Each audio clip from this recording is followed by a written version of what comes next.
So yeah, my name is Spencer Meisner. I'm very, very humbled and very thankful to have been voted by my fellow graduates to come up here and sing a piece by Celine Dion. But I'm going to have to respectively just decline for the sake of the ears of the folks who don't hear me sing on a regular basis.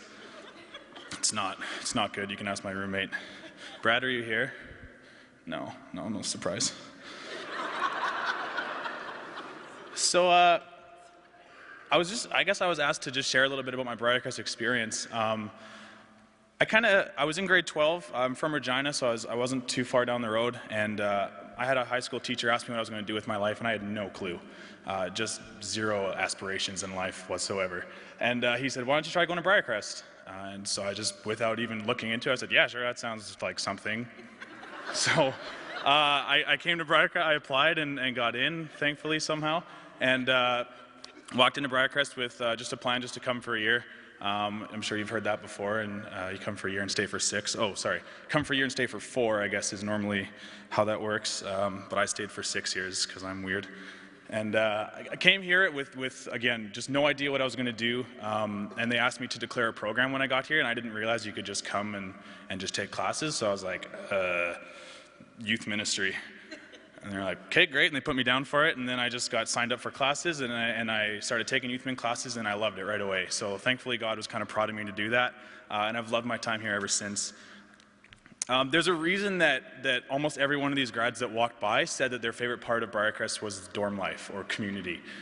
That's honestly the biggest draw, I think. Whenever I tell people about Briarcrest, I tell them about dorm life. I tell them about Rob Schellenberg. Stop texting me right now. I'm busy. By the way, this paper it's not, I'm winging it, as you can tell. The community at Briarcrest is so rich and so deep. I've made lifelong friends here, friends who have been here as long as I have. Tyler, hey man. The people that you meet here care about you deeply, and that's something that you don't find in other places. I became a Christian about 3 years before I came to Briarcrest, which is like 15 years ago now or something like that. And never would I have ever expected people to be this loving and this caring. I grew up with the most loving mother in the entire universe, so sorry to the other 100 mothers that are here.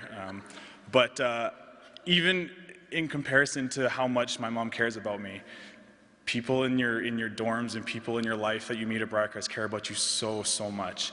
And it's because they share God's love with you, and they understand what God means to them and how they can portray that to you, and dorm life has been huge for me for that.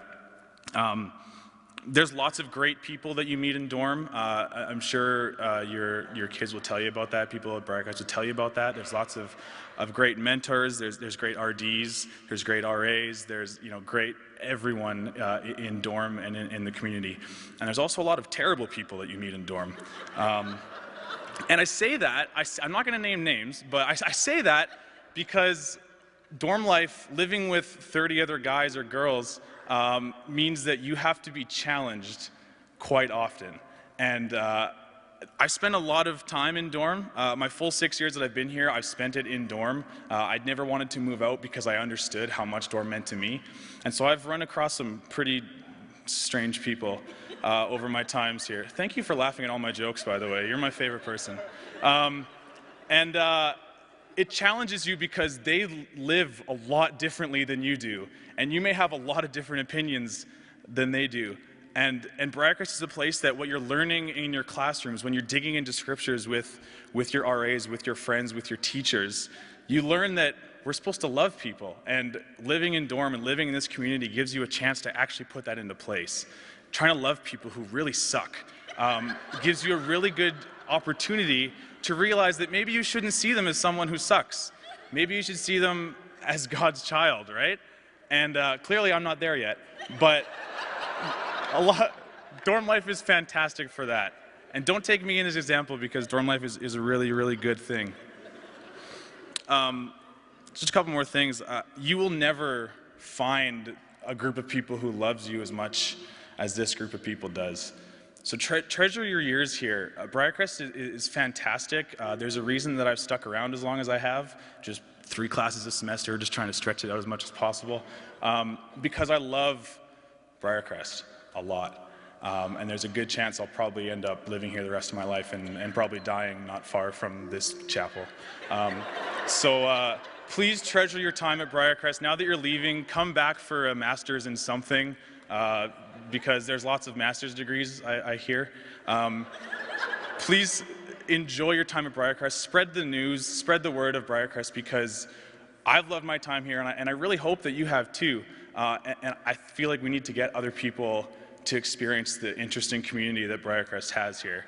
I was also told to propose to someone, but I'm not going to do that.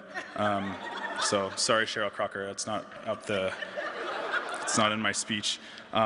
Also, in the interest of my good friend Jared Inkster, who's looking for job opportunities, if any of you have daughters who are interested in mildly attractive men, I'll be around if you just want to give me a shout. Thanks, guys.